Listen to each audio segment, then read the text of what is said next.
Then on to the second thing, because you know what, I'm not even going to mess about. I'm not even going to do this on a different day because it's connected to this. So, we talked about whether you should make this compulsory or not. Let me get into the real nuts and bolts of this now, because I don't think I've seen anybody address this, and nobody really wants to address it, but I'm going to do it anyway because that's what I'm here to do. Should anti-racism training be only for white people or like non-black people? Oh God, right.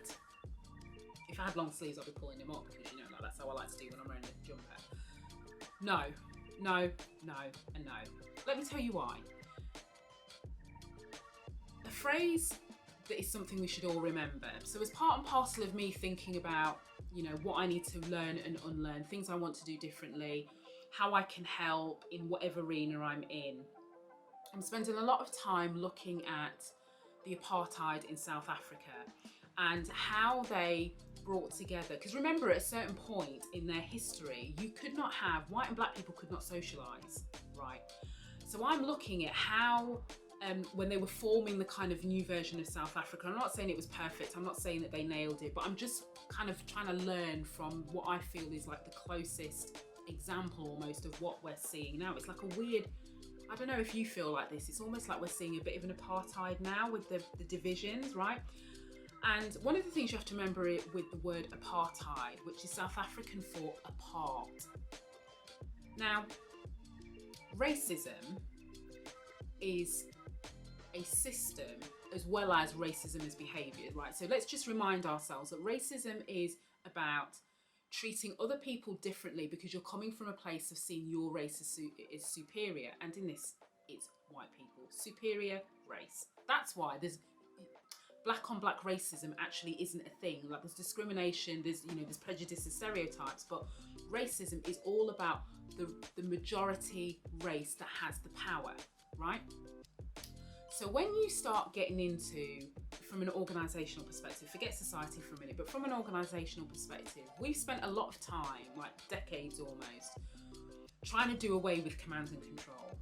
We spent a lot of time trying to foster collaboration, experimentation, cross-departmental fertilisation of ideas, because we believe that by bringing people together with very different viewpoints, different perspectives, different experiences, in theory, like different backgrounds, but we know we've got more work to do on that. But that's where you get true creativity, innovation. That's how businesses can provide a better service and product to their customers, and. With this, I do not prescribe to some people who believe all white people are racist just because they're white. Like, I'm going to say it because there is, and I don't know whether people genuinely believe that, but there are people who are talking like that. White and black people, let me just be crystal clear. So this is not before you thinking, oh, this is just like, no. I don't prescribe to that. I do think there's probably, we all live with a certain amount of ignorance, and some people will be ignorant in one thing versus another. So I think ignorance is different. I don't believe all white people are racist, right? So let's get off the bat. I also do not believe that everybody fundamentally, black, white or other, understands the context and the history of racism, particularly when you're focused on it being a system. So for that reason, I don't believe that you should separate it. I don't believe it's a bit like, and I tell you, I remember sharing some things with Leanne when I was starting to see this, but it's a bit like people who run workshops for white women to understand racism. It's like recognising your white privilege, and it's only for white people or white women or whatever. I don't prescribe to that either. My thing is, yes, you can create a safe space even with different individuals with different perspectives and different lived experiences together. Put the effort in being able to facilitate that better, rather than feeling like you need to separate groups for the purpose of kind of pushing for change, right? So everybody's got to come together. Now, when you're bringing everybody together, again, if you have the right supplier, the right facilitator, the right, whatever, the right person leading, the right chief people officer, head of HR, learning and development manager, head of HR, whoever it is, CEO even, whoever it is, providing they are compassionate, they are humble, right, they're neutral, they're respectful, but they're still challenging, and they're able to help people push past their own discomfort to get to the other side, it doesn't matter who's in the room, you know. And if I think about, and maybe I'm saying that because I'm thinking about my personal journey that I've had in understanding racism, understanding my black identity, understanding what it is to be black and British and a woman and understanding the mismatch of all of these things, and trying to see and reflect and go, okay, what could I have done differently to affect change, not only for myself but for other people, right? So you go through all of that, and then I'm looking forward and I'm thinking, right, what can I do to keep the conversations moving, bring everybody together? Because remember, my one criteria is about those people that care.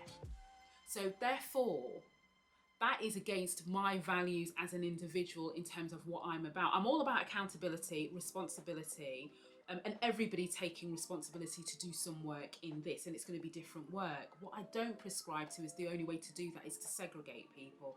I don't believe there needs to be an anti-racism class for white people and an anti-racism class for black people and Asian people, and I just don't prescribe to that at all.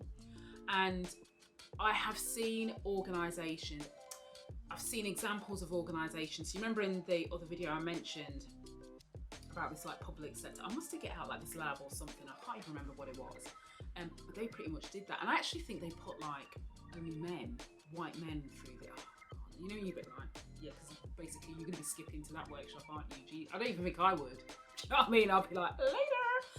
And that's the thing, you've got to put yourself in the shoes of people who are at different stages of the journey and go, and if you're thinking about empathy and compassion, and if your starting position is, most people when they're shown a different perspective or have an open mind to listen to a different perspective will choose to do the right thing. So let's start off with that first and bring everybody together.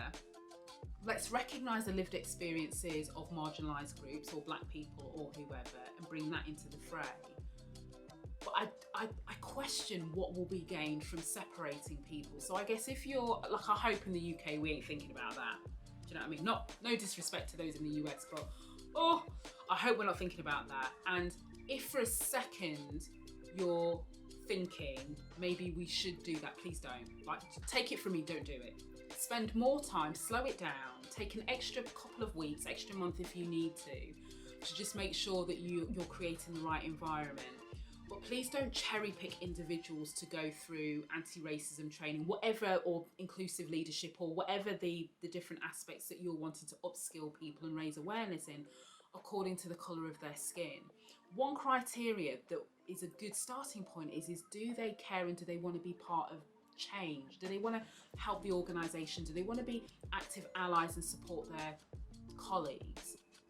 If the answer is yes, whoever they are, whatever their skin colour, whatever their sexual identity, orientation, religion, you know, all of disability, ability, all of those things, that's the common denominator that you want to be looking for. And that infinitely will have more power than just dividing people according to their skin colour, because it's almost like counterintuitive. I know it's weird, and probably that needs to be like another video, but you know, I know we're saying that the issues with black people is about inequality and it's about racism, but the solution to fix that is going to take all of us who care, all of us who are willing to put our heads above the parapet and go, this is not right. But rather than just me shouting and shooting everybody down and saying this is shit, that shit, that shit, that shit, it's about, okay, what have I got to do to be better myself, that I can control that, and then what do I need to do to be able to help affect the change that I want to see, right? And then off you go. So, you know, probably not, what's the word, like salacious and shock horror is, you know, some people think, oh my God, you know, she's really going to go to town. Like, no. And also, let me just address this as well, because this is the other thing. Like, I hope you know this by now, because you've seen enough of my videos, but please let me be crystal clear. Nothing that I say or do is purely for the purposes of shocking people, of baiting people, of entertaining people. Like, I know sometimes I can be funny because, you know, like I can be a bit of a drama queen, but that's fundamentally not why I do this. You know, I just want to make this point clear, because I know there are other people who use certain tactics to get the attention, you know, and that's no judgment, because that's fine for them. That's not what I do, you know. So if you were thinking, oh my God, I thought she was going to go to town on this and, you know, going to talk, no. That's like, you should know that's not what I'm about. So, but it is an important point because I feel like these questions are being asked behind closed doors, and we're going for like the obvious stuff. Do you know what I mean? But this is really important. So we've covered off about, you know, should anti-racism training be compulsory, and it's kind of like no, but with some caveats. Should anti-racism training mean you separate delegates according to skin colour or whatever? No. No, no, and no. Let me just be crystal clear on that one. And then, you know, do with it as you will. And if you disagree with me, that's fine. But I wish you the best of luck in 2 years' time when you're trying to look at your culture and trying to understand where it all went wrong and why you didn't make the inroads into anti-racism that you thought you could do. And I guess, again, go back to whatever you decide to do, whether you build or buy a solution to help you with this, take the time, get to understand the ethos behind, what's the word? Like whatever is the methodology, the approach, understand that from your suppliers before you just buy something off the shelf because you think it's going to tick a box. Like, this is not one of those situations. Goodness me, look at all the money that's been wasted on inclusion, diversity and inclusion, and then we're still here. Do you know what I mean? So at least let's learn a lesson from the past and not repeat it into our future. That's all I've got to say. Lord have mercy, I think that's enough, right? And I will see you tomorrow.